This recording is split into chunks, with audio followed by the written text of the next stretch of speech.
what is service desk work that we can partner with the IT consultants, many of whom you've heard on this podcast? What are those types of things that we can do centrally to alleviate some of the work that they have to do? Hello, and welcome to Behind the Screens, IT at ND, the podcast that takes you behind the scenes of the IT solutions consultants at the University of Notre Dame. Here we explore the challenges they face, the innovative solutions they provide, and the tips and tricks that can help you make the most out of your technology. I'm Krista Motes, Manager of IT Marketing and Communications in the OIT. And I'm Scooter, Director of Information Technology for the College of Arts and Letters. We're thrilled to have you with us today.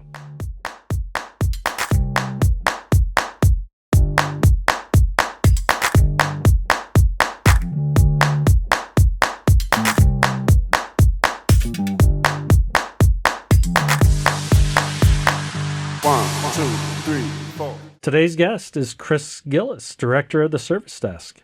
Hey, Chris. Hey, everybody. How's it going? Good. Hello.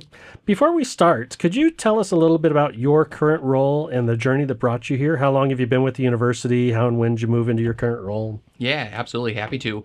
So I am currently the Director of the Service Desk. I help to oversee the strategy and growth and evolution of what you may have previously known as Help Desk Dispatch and Help Desk into this new unified service desk that I am very excited to talk about today. I've been with the university for about 7.5 years. I started as an IT support technician supporting OIT and here in ND Studios. Shortly moved on to managing the CWP, which many of you may know me from, getting your computers ordered and approved and things of that nature. And I've been in this role for formally since September, October, and informally started shadowing with Denise as she was, Denise Mosier, as she retired last year. We started working together very closely over the summer, and the rest has evolved from here. Awesome. So you mentioned evolved from here. How have things been over in the service desk over the past couple of months? Well, that's the question of the hour. Yeah, it's been a very exciting time over at the service desk. So many of you may have worked with the help desk, right? Call 8111 or email OIT help when you've got a question. Mm-hmm. And some of you may or may not have interacted with my previous team, which was Help Desk Dispatch, where we focused a little bit more closely on OIT, endpoint security, and things like that. Now we are the service desk. We have combined both teams. We have rebranded, and we are evolving into this new, more unified service to expand what we're able to do while retaining what the help desk has traditionally done: call, walk in, get support like that. But you can also come and see what we call our Apple Store experience, which I'll talk about more, and get other types of help for imaging computers, deploying computers, things like that. So we are kind of expanding the scope of what the traditional help desk did, and expanding what we wanted to do with Help Desk Dispatch with our new exciting service desk team. Yeah, definitely. So how's it all going so far? Do you think that you guys have seen the awareness kind of grow, or?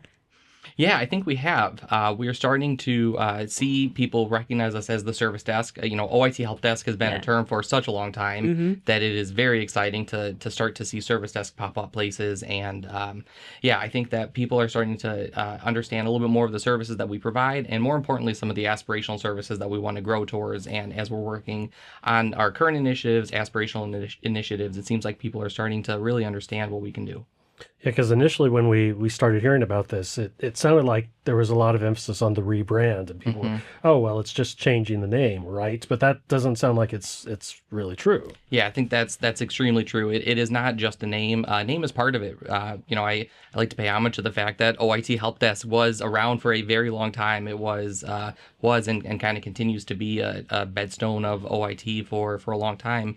And it is more than just a name change. It's an evolution of our services, trying to get up to speed with some of the industry frameworks where service desk is a little bit more representative of what we can do, what we all already doing, and what we really want to strive to do as well. Yeah, that sounds very ITIL or ITSM oriented. Is that? That's exactly right. Yeah, ITIL service desk. Yeah.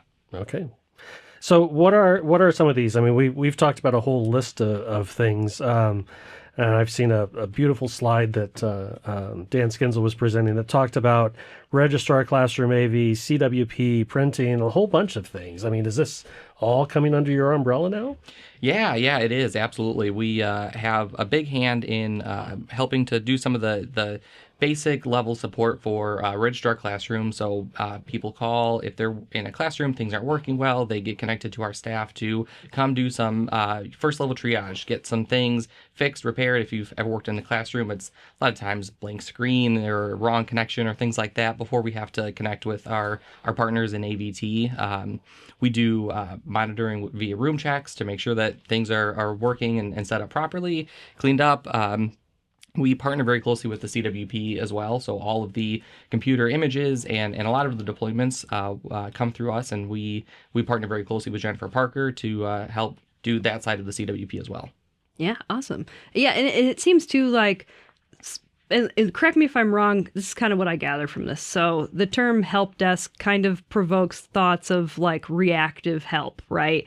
Whereas service desk is more, you're proactive, you're forward thinking about what does this community need, right? Yeah, absolutely. We're trying to create this team where it is still maintaining where you can call and get help and get that reactive help, be a little bit more proactive and provide the services that you might need and make them available, and you make sure you are aware of them kind of before you need them. So when you're in your moment of need, you know how to get them. Yeah. So tell us a little more about the Apple Store experience. I'm intrigued by this language. Right. Yeah, Apple Store experience is something that's kind of near and dear to my heart. Personally, I started my career working at Apple over in the University Park Mall. And, for me, and I know some people feel this when you go into the various stores, but you just get a sense of service when you go into an Apple Store. The bright lights, clean displays, the customer service you generally get. And I wanted to allow people to have a way to get their hands on CWP and check the monitor, see if you like it, feel a keyboard or feel a mouse before you can put your hands on it, which is kind of the crux of the Apple Store. You can do that. You can go in and see the new iPhone, see the new Apple Watch, see the new things before you buy them. And with CWP, we previously didn't have that. You looked in Buy&D or your IT consultant helped you. Here's a keyboard that fits the budget, and you got it, and you crossed your fingers and hoped you would like it. Right. But now, we don't have everything under the sun, but we have, half a dozen keyboards and mice options and monitors. I was going to ask about those, about the peripherals too, because that'd be very handy, Yeah, we have a lot of things out there where they're just generally ordered things. They're not standards or requirements, but if you just know, hey, I need a medium-sized monitor and I want to get a couple options, you can come on in, you can connect your computer to it if you're just looking for that, or get your hands on a CWP and see what it might feel like. Yeah. So what have some of the challenges been so far? Not just with like the physical setup of the space, but with everything that all encompasses making this transition. It's been a lot. Very good and challenges with any change like this. Internally it's been merging two teams, so we've got to make sure there's a lot of tactical things, right? Access and training, and helping people understand new processes and ways and why we're doing the things behind it, and that expands throughout our team as well. Just helping people around the campus and the entire university understand what we're doing and why we're doing it. To your point, Scooter, not just a name change, but kind of an evolution of the service, what we can do, why we're doing it, I think is the biggest thing. Because you see a name change and, it's the same people same place and you think, oh, new logo, new name. Mm-hmm. Oh, that's cute. That's right. Exactly. Yep. I'll remember that. I'll keep that in my head. Yeah. But it's helping people understand why we're doing this, and more importantly, the aspiration of where we want to go with what we're doing. Yeah. So how many, you talk about the combination of two teams, how many folks are working in the service desk right now? And I assume I would hope with this influx of services that you're probably looking to add staff to provide those services. Is that... Yeah, that's the hope. It's a little bit chicken or the egg, right? We do more with what we have, and then hope for more staff as we go forward as well. We're blessed with a pretty large temp on call and student staff as well. We have, I think in my last count, 24 or 25 people who are working very closely with the service desk. That includes Jennifer Parker, who is not formally, but basically formally on the service desk. So call out to Jennifer Parker with CWP. Mm-hmm. All of our full-time staff, and then all of our temp on call staff as well. And then students are not in that count as well. But we have a pretty decent sized team to do what we can do, and very lofty goals for all of the things that we're working on. I love it. I do too. Yeah. It's very exciting. Right, exactly. And you guys are working with fellows as well, right? Yeah, we are very fortunate. We have two fellows through our rotation, and all of the IT fellow support technicians start the rotations with us to get the foundational IT skills. One of the things working at the service desk is you get calls about anything and everything. You don't know what someone might walk up with or might call in with. Sure. So it's a really great way for these early career professionals to get kind of an inch deep and mile wide experience and knowledge of IT at Notre Dame, and get some of those very foundational ServiceNow skills, and help to bolster customer service skills as well, which is a large focus of our training and coaching throughout the staff, full-time, part-time, temporary students as well. Yeah. That's great. So in anticipation of you coming on the show today, we reached out to ARG and asked, we know that lots of people have lots of questions, so I have a handful of them here. I want to kind of share them with you. The first one says, can you explain what the differences are besides the name change? And I think we've kind of gone over those. We're talking about the expansion of the services. How many people staff the service desk? You told us roughly 24, plus or minus. But this one I like. You talked about the service desk dispatch model coming into the service desk. And I think you and I have talked previously about how that model is changing, or how there's going to be more overlap. Tell us, how many people will the service desk dispatch, or how's that dispatch model gonna work in the new service desk? Yeah, I think everybody is going to be involved with what we're calling dispatch, which is one of the larger changes as well. In the past, we had my previous team were the only people who were really going out in the field, as everyone else was working more in the traditional help desk. And now we're expanding that. We're getting more people trained on phone so we can keep that very crucial service staffed, and giving other people a chance to get out in the community and work with partner areas, get out in the field, do CWP installations or desk side support, things like that. So truly, everybody in that list of 24, 25 or so will have the option and opportunities to get out, be customer facing, and really do those really impactful customer service things with everybody. Excellent. And then we've got a few questions here that all address CWP. How many folks are in the CWP program? I know is redundant, but it rolls off the tongue. How many folks are in CWP right now? And does that change in this new model? It does and it doesn't. So we have Jennifer Parker helps to oversee all of the administrative side of CWP, and then really everybody in service desk plays a role with CWP on the other side. We have some people help approve the orders and do the auditing and approvals, things like that. And then we have everyone else is part of the imaging, and we're working on getting more out into the field of doing deployments and installations as we have at scale larger in the past, and getting more people from the service desk side comfortable with what that looks like and how to do that. Yeah, and there was another question. It was will CWP folks start doing the installs again? Had they stopped? I didn't realize that had stopped. It stopped more during COVID, and then has been a very slow roll to get back into doing like the more traditional go to your office, go to your desk installation. And we do that now for people who request it. But shortly after COVID, when we relaunched, we started offering what we call CWP pickups as well. So we give people the option, if you want to come to 115 to Bartolo, we can give you that same experience where it's a little bit more convenient for you, because while you might have to come to our location, it takes less time for you, and the time frame is a little bit easier to schedule sometimes, so you can kind of fit it in when you're walking across campus, spend 15 minutes with us instead of us maybe booking an hour and doing all the things at your desk. We can make it a little bit more convenient for you. So what sorts of things are coming down the pike for you guys this year in 2025? What are you guys looking forward to? What are some big changes, big exciting things happening? Lots of exciting things going on. I think the number one is continuing and expanding our work that we want to do with enhanced technology partnerships, starting with, what is service desk work that we can partner with the IT consultants, many of whom you've heard on this podcast. What are those types of things that we can do centrally to alleviate some of the work that they have to do? That maybe starts at the service desk, that we could dispatch somebody out from there instead of having to send directly to consultants. What can we do remotely or even on site when we have to help partner and continue that expansion with that group? That's the number one, I think, is that I'm the most excited for. And then continuing some of the other work that we're doing with endpoint security, helping people make sure that, computers are patched. And this is my call out for everyone: patch your computers. Yeah. Right. Make sure your disks are encrypted and firewalls turned on, and just help do our part to maintain computer security across the university. Finding other areas on campus to partner with and strengthen what we can do with the service desk. We have a location at the Tech Commons desk on the second floor of the Hesburgh Library as well.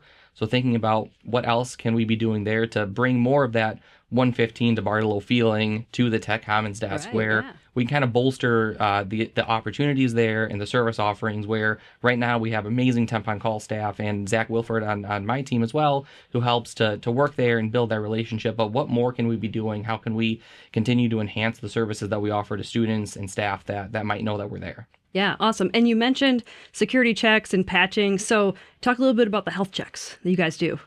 Yeah, health checks is a great way that we offer people to bring devices to us at 115 to Barlow or the Tech Commons desk at the Hesburgh Library, where we can check things for you. We can make sure that your computer is patched, your disk is encrypted, your firewall is turned on, and help to maybe alleviate some of the pressure of you having to do it yourself, where you can come to us and we can check the work for you and give you the resources, or just help fix whatever might need to be fixed. Double check with the dashboard that we use to make sure that things are reporting. If there's any issues with that, we can help to kind of alleviate some of those issues right away. But, ultimately, computer security and the health checks are a way for you to just have a little bit of stress removed from your mind, hopefully, to know my computer is secure, my data is secure, I'm doing my part, and we can help you do your part with that. Great. So you mentioned the IT Fellows program a little while ago. Can you tell me just a little bit more about that? I know the service desk is very involved in the technicians. You have them each for a year, Yeah. I believe. And I can imagine this being a really wonderful recruiting grounds for you. And how do those fellows integrate into your work? And what are you seeing so far? Yeah, we've had an absolutely amazing partnership with the IT Fellow Technician program. We have had, oh gosh, I don't even know, at least half a dozen, I think, people move from our temp on call roles into a technician role, and it has been a great way to bring people in, give them some experience, skill them up, train them, and then give them this other amazing experience where we're fortunate enough to be able to, keep them on the team for a year and continue to work with them and help with their professional development and coach them into the technicians that they are at the end of their first rotation, and then see them as they move throughout, working with athletics or working with AVT, audiovisual technologies. And it's been really great to be able to do that and continue those relationships. And from there, we have had a few people move from our temp on call positions to fellow support technicians to permanent IT support technicians at the service desk as well. Right? Yeah, it's been amazing. I told them that I would name drop them today. So Connor Campbell, Nathan Irwin, they had that really great journey of through all three positions and are now just rocking at the service desk and helping to mentor and coach the current IT support technicians that we have. And it's just great to see the cycle go through, time after time. Yeah. Don't forget Deanna. Yeah, Yes. yeah. Deanna was actually a Notre Dame student here, earned a degree in neuroscience, changed her mind with what she wanted to do with her career, came and is working with us as an IT support technician, getting deeper into the IT field and kind of changing her horizons with there. And again, is just another great story and example of somebody who was able to, come in as an early career person and we're able to help coach and give experience and provide some of this, guidance to that, some of us, or everyone really needs when you're so early in your career. And that's, I think, one of the greatest things about the support technicians, the temp on calls, early in your IT career, no matter where you are in, the journey of your entire career. It's a great way to get the experience, meet people, network with people, go through professional development, get some of that coaching, get some of those foundational IT skills that you can take on through the rest of your IT career or career, even if it's outside of IT. Yeah, and what's awesome too is like they're able to come in with just these kind of like fresh perspectives, and I feel like how nice for them to be in an environment with you and your team where, they're able to like say ideas and then you guys actually go after them. You're actually like, trying out a lot of the things that they bring to the table. Yeah, absolutely. I mean, just these last couple weeks, we have been implementing new ways to monitor computers through the imaging center and making sure that, computers are getting imaged and moved and, the work is happening and finding new creative ways to monitor that and manage it. And many of the great ideas that we have been implementing have come from this group of people where it's kind of awesome. all hands on deck and everybody has a voice and, make sure that those ideas are heard and implemented. And, internally at the service desk, anyone listening to this has heard me say this, right? Any idea basically is worth trying, fail fast and, move on to the next one. So it's Love it. really just a big collaborative environment. Nice. So as you make these really big changes, this evolution of the service desk, I imagine that you've really got your mind on some of your highest value wins. You're looking at things that have gone really well. What can you name for us a couple of the things that have happened? Things maybe we haven't seen, maybe they're happening a little below the surface, but what are the big wins for your team recently? That's a good question. I think for me, I know I just talked about this a little bit. It's the people that's really the big wins. Seeing our team move from temp on call to fellow to permanent positions, and also move from temp on call to permanent positions outside of the university. We had just 2 people just this week from our temp on call team who have been here for quite some time move into IT roles outside of the organization. And while it's sad to see any great person leave the organization, that we've imparted the Notre Dame beliefs and the IT at ND and all of our culture. They're going to take part of that with them throughout the rest of their career and hopefully come back at some point. It's things that people do, and truly the seeing people meld together on the team that we have now. I tell people, kind of feels like we're in the good old days right now with the team that we have. Yep. It's hard to see that when you're in it, but we all kind of feel that. So we're very fortunate with the people and the team that we've built up, and it's just an really amazing experience. I think that's the number one win. No, so good to hear. Yeah, that's really cool. When people leave either my team, which nobody's done, and please don't do it.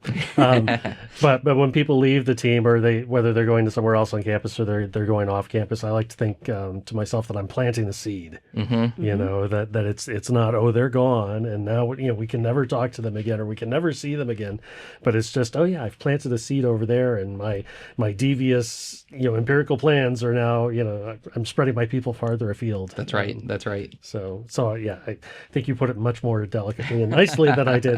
But I think it's great to be able to spread that influence around, like you said.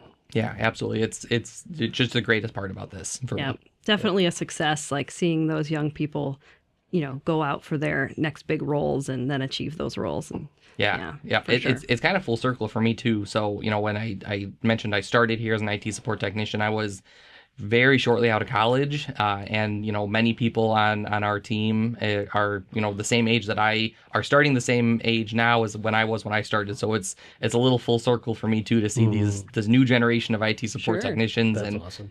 Just kind of having the hindsight of what their future might be here at the Notre University. Yeah. Yep. Excellent. So, Chris, I know that the service desk does a ton of stuff sort of behind the scenes or before those of us at the colleges or in other places really see it. I know, for example, that I believe the last time I checked that the service desk closed something like 55 to 65% of incidents that came from our faculty and staff before we saw them. So I know there's this hidden work that's happening. What are some of the other hidden pieces that we're seeing? What's the work that you're doing that is actually benefiting my consultants and my staff that we may just not be aware of? I think that's a great question. What I am the most proud of, I think, with what we are able to do is, over the last 3 months, we've closed about 85% of incidents that we have opened. So that is calls that have come through the service desk that we have not had to escalate to IT consultants in your area or IT consultants in any other areas. There are always going to be things that we can't do, but there's so much that we can do and that we're able to do in-house with knowledge and skills and training that we've all gone through that just helps alleviate the workload for so many other teams and people around campus. but most importantly, the work that we can close immediately gives such a better experience to users, because you don't want to have to wait for that next resolve time. You don't want to have to wait for the next person to respond to you. If you can get that answer immediately, it just creates such a better experience. And just for those playing at home, can you tell me that number again? About 85%. 85%. Yeah. That's astounding. And do you know offhand, is that first touch contact, or do your folks do research and respond later, or is that all really first call, first touch? Most of it is first call. Some of it awesome. we respond to. It's incredible. The team does really amazing work. And one of the reasons that we're able to do that is through the knowledge base that we have. The service desk employees author a lot of those, and we maintain the dates and keep those things active. And we rely so deeply on knowledge for all of the services around campus. So if any of you out there have knowledge articles, make sure that they're updated and not expired, and that will reduce the amount of calls that you get and increase the amount of incidents that we can close. It's really amazing what we can do with a really robust knowledge base. That's great. And I know we talked a little bit about CWP, so we're kind of talking about the purchase end, or the front end of the device lifecycle. But I understand you guys have a loaner program as well, or that you're getting more and more involved in device lifecycle management. How's that going? What are you doing for us? Yeah, so we know that, if you ever forget your backpack at home or your computer's in service, it's difficult. We rely so heavily on these computers, and we use them for everything. We want to create an easiest experience possible for people to get a computer when you're in that time of need. And we have a pretty robust loaner pool here that faculty and staff can come to and get a Windows machine, a Mac machine, whatever you need. We have them pretty readily available and available to go kind of almost at the drop of a hat if you need to come over. Or the spill of a coffee Or cup. the spill of a coffee. Yeah, absolutely. Right. Yeah. That happened once.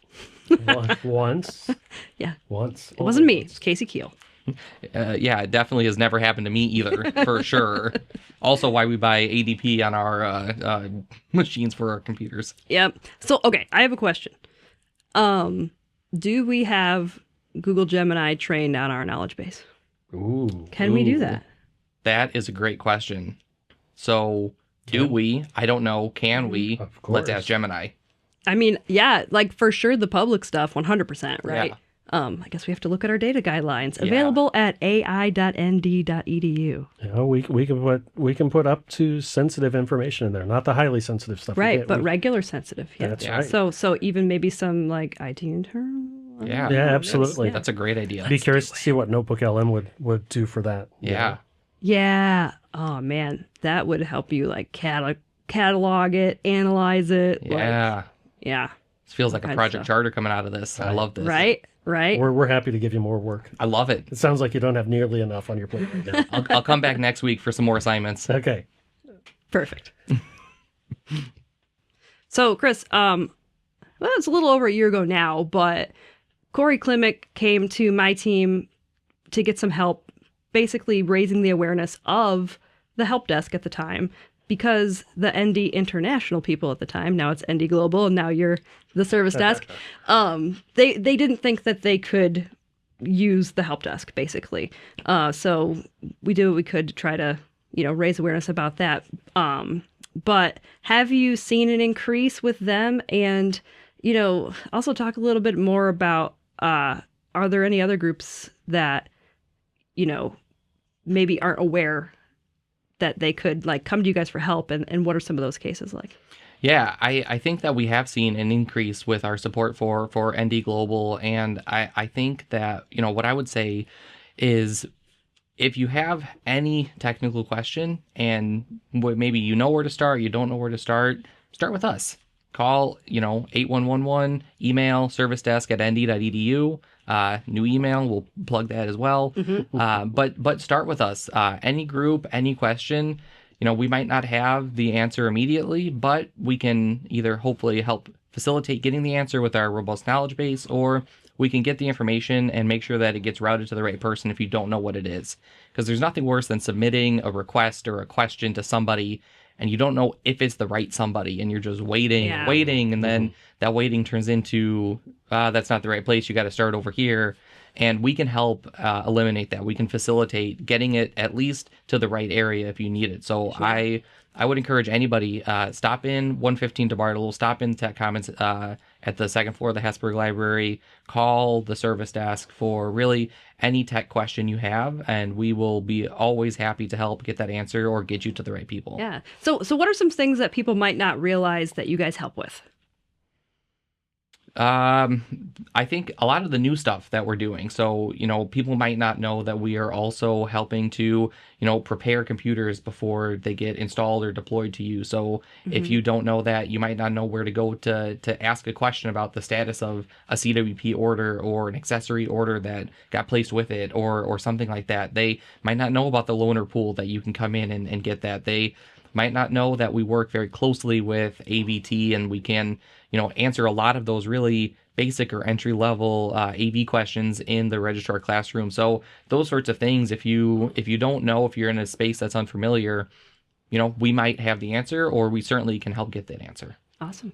Well, I can give you a little, customer testimony from our point of view. I mean, for those that don't know, Arts and Letters Computing, we leverage the service desk quite a bit. In fact, the support team that I have, I really think of as second level support, and you guys are doing all of our first level support. And like I said earlier, I think it's somewhere around 65% of our tickets never come to us, and that is just amazing because that allows us to focus on more college specific issues or to develop relationships with our faculty and staff more beyond just I forgot my password again, or any of those sorts of things that we're really going deeper and taking that opportunity to have that time with our end users. So that's been a huge help to us. A real big benefit to us is that relationship that we've had. So yeah, that's amazing, and that's what we really strive to do for everybody. That's the end goal, is to be that for the university. And I specifically don't say just campus, because we are a global institution, so we want to be able to do that for everyone around campus, partnering with ND Global and people here in South Bend as well. We want to be able to do as much as we can and just continue to grow and evolve as the needs of IT at ND and ND as a whole grow and evolve. We want to be able to do that with it. Yeah, and I think from an IT at ND perspective, one of the things that's actually kind of funny is I got praised the other day on a ticket from one of our faculty, who somebody from my team and somebody from your team had both helped, but they thought it was all Alco. So it's a blurry line. They don't know necessarily who's helping them, and we're not going to disabuse them either way. Right. Whether it's your folks or our folks, because they're really starting to see that whole community work together. But the work that your person did and my person did, they were equally happy with that work. So that's amazing. That's a great story. And we get those confusing things all the time. We get, oh, thank you, the help desk or the service desk was great, and it was one of my folks, but again, we don't disabuse them. Right. I kind of like that cloudiness, that they see us all as one common team, even though we're broken up and serve slightly different purposes. So. Yeah, people just want help when they need it, and that's the end goal for all of us, is provide the service, provide the help. Whether you're a consultant, service desk technician, whomever you are, we're all customer service people. We just want to help people get what they need. Beautiful. Yeah. Okay, it's time for Consultant Quirks, where we ask our guests a few rapid-fire questions. So, Chris, if you could swap jobs with anyone for a day, who would it be? That is interesting.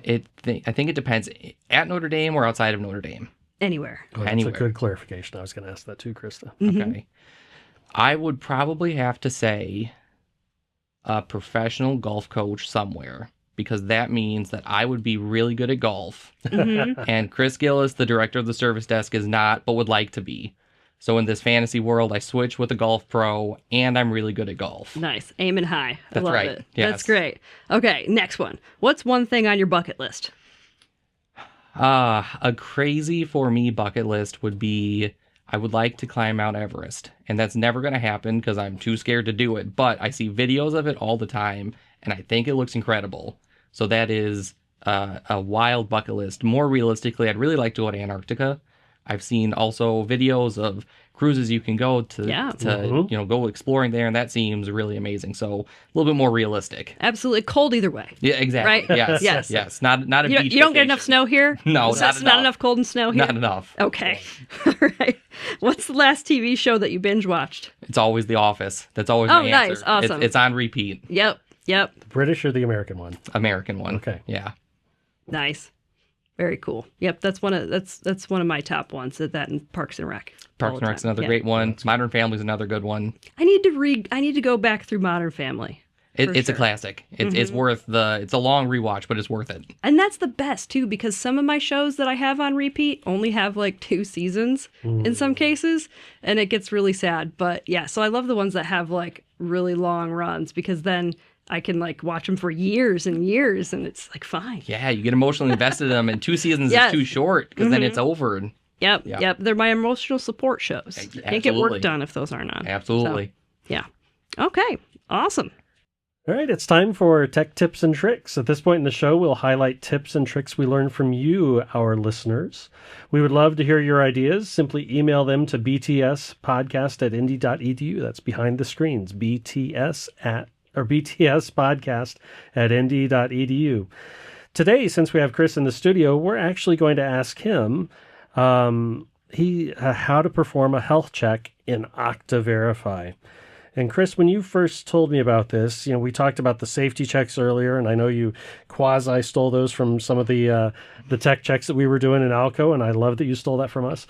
But you said a health check in OctaVerify, and I said, what? So tell us what's going on there. What is this, and what are we doing? OctaVerify is a very cool way to quickly check if your device is compliant with a few safety and security features. So OctaVerify is an app that you install on your computer or your phone to use with Okta FastPass. And if you don't have that set up, stop at the service desk and we can help you get it set up. It is very quick and very easy for anyone who doesn't love typing in passwords or doing push notifications for multi-factor. It makes it very simple to use biometrics on your device. And with the app, if you open it on your computer or your phone or whatever device you have it installed on, there's a blue shield with a check mark on the upper right side. And if you click that, it looks at the device health of your machine that you're looking at. So it'll tell you if your OS is up to date, if you have a password set, if you have biometrics turned on, and if your disk is encrypted. And these are a few of the main things that we check during those safety health checks.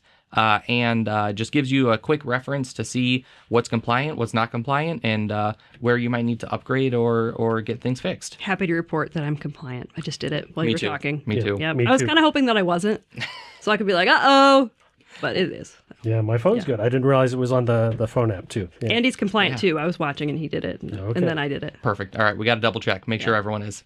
Yeah. Always. Hey, thank you so much, Chris. It's been great having you on the show. Yeah, thanks so much. This was great. Appreciate it. Well, that is it for today. And if you have any ideas that you would like to see us cover, or any topics or anything like that, just email those ideas to btspodcast@nd.edu. And if there's anything else new, exciting, frustrating, or inspiring happening in your IT consultancy world, please share that with us too. We would love to hear your insights and ideas. Join us next time when we meet with Sergio Cerda to discuss IT consultancy at the Keough School of Global Affairs. Thanks, everyone. Signing off from behind the screens, IT at ND. Stay tech savvy, Notre Dame.